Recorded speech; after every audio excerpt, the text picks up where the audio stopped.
चुनाव आयोग पर जिसकी लाठी उसकी भैंस। हाँ। ठीक। हाँ। जिसकी सत्ता है, डबल इंजन सरकार है और कुछ भी हो सकता है इसमें। अब कोई नहीं तो समोसा महंगा होगा। हाँ, समोसा 5 रुपये मिल रहा है यार। 10 का नमस्कार, मैं नागेंद्र दीक्षित और आप देख रहे हैं दिल जिले न्यूज। इस वक्त मैं बहराइच में हूँ और बहराइच में एक चौराहा है, चौराहे के पास हूँ, दुकान भी है।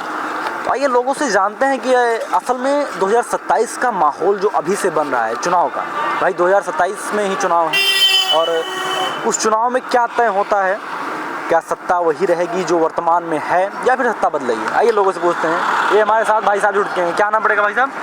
अमरीश कुमार यादव। अमरीश कुमार। तो यादव जी, क्या लग रहा है कि 2027 में सत्ता पलटवार होगा या फिर जो वर्तमान सरकार है वही काम करती रहेगी? अरे भैया हम क्या बताएं, आप सिस्टम जानते हो क्या है? नहीं, क्या सिस्टम है क्या? जब मशीनी सिस्टम है तो कुछ भी हो सकता है। अच्छा, मतलब आपके अनुसार भाई ईवीएम, हाँ। आपका कहना ये हाँ। कि ईवीएम चोर, हाँ। ईवीएम में हैकिंग सिस्टम है और हैकिंग के जरिए से ईवीएम हैक हो जाता है। जी। अच्छा, मतलब ये कैसे आप कह सकते हैं कि जैसे आप अभी पिछली बार वोट दिए हैं? अभी आपने देखा कि बिहार चुनाव में क्या हुआ? नहीं, क्या हुआ बिहार चुनाव में? बिहार चुनाव में देखो कितना खेला हुआ, सब कितना पलटवार हुआ। खेल किसी और का, जीती किसी और का, पार्टी किसी और का, माल किसी और का, सब लूट रहे हैं। क्या है सरकार? मतलब आप सीधे चुनाव आयोग पर जिसकी लाठी उसकी भैंस। हाँ। ठीक। हाँ। जिसकी सत्ता है, डबल इंजन सरकार है और कुछ भी हो सकता है इसमें। अब कोई नहीं तो आप कहने का योग नहीं देखिए, है। ये आप जो कह रहे हैं कि भाई जैसे हम सब लोग यादव हैं जात हाँ, के। हाँ। और अब सरकार किसकी आप जानते हैं। अगर हम सब लोग कुछ बोलेंगे तो बोलेंगे ये यादव लोग वो कर रहे हैं। नहीं, वो तो अलग बात है, लेकिन आप जो बोल रहे हैं ईवीएम हैक, तो ईवीएम हैक के बारे में अगर आप बोल रहे हैं ऐसा, तो आप सीधा भाई आरोप आप सीधा चुनाव आयोग पर लगा रहे हैं। तब जैसे जब उनकी पार्टी है, उनका चुनाव आयोग, उनका सब कुछ है, अब उसमें हम क्या कह सकते हैं? आप जानते हैं, मतलब उसमें आप कुछ कह नहीं सकते। आपके जरिए से जिसकी लाठी उसकी भैंस ने बताया नहीं। भैंस कितनी भी करो, 2 लाठी पड़ जाएगी तो पलटवार उसी का हो जाएगा। वो अच्छा, नहीं बहुत बढ़िया, बहुत भाई साहब। आइए अंदर भी लोगों से माहौल लेते हैं कि आखिर में 2027 के चुनाव में क्या है। अभी भाई साहब ने बताया कि बिहार में क्या हुआ, कैसे बिहार में सत्ता पलटवार हर चीज़ हुआ और उसके अनुसार ये भाई साहब हैं। अंकल जी, क्या नाम पड़ेगा हमारा? आपके? राजराम। अंकल जी, ये बताओ जाए कि 2027 में फिर से चुनाव है विधानसभा के, और विधानसभा चुनाव में योगी जी वर्तमान में ही हैं, तो का आपका लागत है कि 2027 में जो विधानसभा चुनाव है तो योगी जी हट जी हैं या रही हैं? अरे भैया हम कसके बताए, अब चल रहा है। नहीं, क्या चल रहा है? अब हाँ, अब वो चल रहा है जो काम। हम लोग जो है बहुत अलग दिन जाए, लेकिन हमारे गना कहाँ जाए, हम लोग वही ज्वाइंट हन भैया। अच्छा, आप लोग बीजेपी में ज्वाइंट हो? हाँ हाँ, आप भले कोई दूसरे दे दे, लेकिन गिरा वही में जाइए। अच्छा, तो मतलब इस बार दूसरे को वोट का मतलब सपा का वोट दे के, लेकिन गिनवाई वही में कराओगे। क्या बात है। चाचा, क्या नाम पड़ेगा आपका? राम शंकर। कहाँ रहते हैं? अच्छा, हजूरपुर। हम ये जानना चाहेंगे कि आप समझ रहे हैं माहौल क्या चल रहा है, हम लोग तो वही तो क्या लग रहा है कि 2027 में क्या होगा? होगा वही जी। हाँ, मतलब योगी ही आएंगे हैं? कैसे अखिलेश नहीं आ सकते? हाँ, बहुत मुश्किल है। बहुत मुश्किल है। अच्छा, काहे नहीं आ सकते ये थोड़ा बताइए आप। अरे कहाँ हाँ, अपना हर लोगों का आरोप सिर्फ ईवीएम है। हाँ। तो मतलब आप सीधे चुनाव आयोग को टारगेट कर रहे हैं?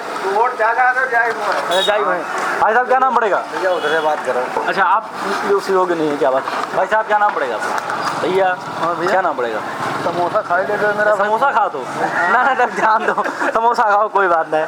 अच्छा, वैसे आपने भी बहुत अच्छा कहा कि बिहार में कैसे सब उलटफेर हुआ, बहुत लड़के हो। लेकिन आप ये किस टॉपिक पे कह सकते हैं? ऐसे टॉपिक ये है जिससे कि अभी हम मान लेते हैं कि जैसे अगर जो बैलेट पेपर से अगर हो जाए चुनाव तो सरकार पलटवार हो सकती है। अच्छा, ये बताइए, मान लीजिए और अगर जब तक ईवीएम रहेगी और चुनाव होता है तब तक किसी की बस की बात नहीं। भाई देखो, चुनाव आयोग उसका है, सरकार उनकी है, सब कुछ उन्हीं का है, ये समझ लीजिए। नहीं तो ऐसा है तो भाई तमिलनाडु में तो ये नहीं जीतते हैं भाई, जहाँ बैलेट पेपर से देखो सारी तो जितनी वहाँ भी तो ईवीएम से होता है ना। देखो जैसे कि वो जितने बड़े बड़े देश से हैं, बड़े बड़े वो क्या नाम है, जैसे अमेरिका या सब कहीं हैं, और जैसे बड़े बड़े वो हैं जो वो सब लोग चाहते हैं कि सब लोग वहाँ बैलेट पेपर से हो। तो जो मशीन बनाता है उसके वहाँ बैलेट पेपर से हो रहा है, और हम सब लोग अभी ये में जिंदा हैं। अच्छा। तो यही कारण है कि जब तक ये नहीं होगा, बैलेट पेपर से नहीं वोट पड़ेगा, तब तक सरकार बाबा की रहेगी, किसी को बोल नहीं सकते। अच्छा, मतलब आप कह रहे हैं भाई अब एक बार फिर से नहीं। चोरी मक्कारी नहीं होती है, दलाली कम होती है, और अब वैसे कोई किस्मत खराब है तो दलाली में रुपया दे दे हैं। हाँ मारे जाए गरिया जाए, लेकिन इनके राज में है मतलब वो गलत काम कम हुआ है भैया। हाँ हाँ। आप बेरोजगार घूमते हैं। अच्छा, क्वालिफिकेशन क्या पढ़ाई है आपकी? भैया इंटर फाइनल पूरा किए हुए हैं, लेकिन क्या करें, जब फार्म डालते हैं तब तक कभी पेपर लीक, कभी कुछ और, कभी कुछ और। ये तो आपकी एज क्या बहुत होगी? वो हुआ है कि आपकी होमगार्ड भर्ती निकली है, वो फिर भर दिया भाई, चलो 400 रुपये का ऑनलाइन था, 100 रुपये 500 रुपये दिया भाई, फिर देखते हैं अगर पेपर नहीं लीक हुआ या कुछ होता है तो क्या देखा जाएगा जो है। अच्छा, अभी आप पेपर दे रहे हैं? हमने देखा कि जो बीटेक किए हुए हैं, बड़े बड़े LLB किए हुए हैं, वो बेचारे होमगार्ड में तो लाइन लगाए हुए हैं कि हम हो जा। अरे भाई होमगार्ड किसके लिए है? जो भाई कम पढ़े लिखे हैं, कम से कम गांव देहात में रहते हैं, उनके लिए कि चलो रात भर सोटा बजाएंगे, रात भर टाट दिखाएंगे हैं। और बताओ बड़ी बड़ी डिग्रियां लेके बताओ कितना पैसा बर्बाद किया, वो आज बताओ लाइन में लगे हैं कि हम सोच रहे हैं होमगार्ड हो जाएं। फ्री में दिया था, गल्ला फ्री में मिला था, रुपये 2000 दिया था, और सब कुछ 10 रुपये 5 रुपये खाली सोना चांदी महंगा की नहीं, यात्रा तरी। आपके हिसाब से खाली सोना चांदी महंगा, बाकी सही है। हाँ बाकी तो ठीक है। लेकिन आप पहले 52,000 में सोना था 10 ग्राम, आज 1,27,000 में कौन बोलेगा बताओ, इसका जिम्मेदार कौन है? अभी जो बोलेगा तो फिर कहेगा, कह रहे हैं महंगा समोसा महंगा होगा। हाँ समोसा 5 रुपये मिल रहा है यार, 10 कह दो। पूछो, रिफाइंड 1 लीटर थी 120 रुपए की, आज रिफाइंड 600 ग्राम बची 120 रुपए में, किसका कारण है बताओ? नहीं, रिफाइंड का रेट क्या है? 120 रुपए है, लेकिन उसमें वजन है 600 ग्राम। अच्छा, वजन 600 ग्राम। हाँ 610 ग्राम 20 ग्राम। भाई साहब क्या नाम पड़ेगा? फहद। तो क्या लग रहा है आपको 2027 में कुछ सत्ता पलटेगी नहीं पलटेगी? बिल्कुल पलटेगी। कौन सी सरकार आएगी? अखिलेश यादव की सरकार आएगी। अच्छा, मतलब कैसे इतने विश्वास से कैसे कह सकते हैं कि भाई वर्तमान देखिए? क्योंकि 24 में परिणाम हम लोगों ने देखा है, उस 24 के परिणाम तो देख। मतलब 24 में जो लोकसभा की सीटें कम आई थी यूपी में बीजेपी की, तो उसी का भरोसा लेके हम 27 में ऐसा बोल सकते हैं। क्योंकि 24 का मसला ये था कि क्योंकि मेन मोदी थे, क्योंकि मोदी से भाजपा है, मोदी से भाजपा है, और मोदी को उन्हें टक्कर दिए तो योगी सामने नहीं मिल पाएंगे। मतलब योगी की औकात नहीं कि वो औकात की बात नहीं कह रहे हैं, लेकिन योगी की मतलब नहीं आती, वो क्षमता नहीं है। हाँ टिक नहीं, सामने नहीं टिक पाएंगे। क्योंकि मोदी से भाजपा है, अब मोदी से नहीं टिक पाए तो योगी भी नहीं टिक पाएंगे। मोदी नहीं थे तो फिर भी भाजपा थी यार। नहीं तो भाजपा कहाँ थी? आडवाणी जी नहीं थे थी, लेकिन कोई वजूद नहीं था बीजेपी का।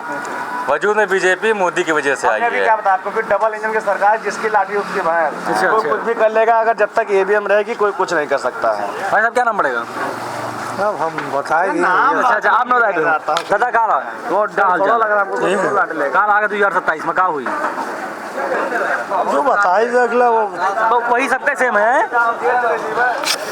तो आप देख सकते हैं कि किस प्रकार लोग कैसा तर्क रख रहे हैं, कोई कुछ तर्क रख रहा है, कोई कुछ तर्क रख रहा है, लेकिन इसमें आपको क्या सही लग रहा है? जो भी आपको सही लगे एक बार कमेंट करके जरूर बताएं, और अगर आप नए हैं चैनल पे तो सब्सक्राइब करें, वीडियो को लाइक करें, शेयर करें, कमेंट करें। एक साथ धन्यवाद, जय श्री राम।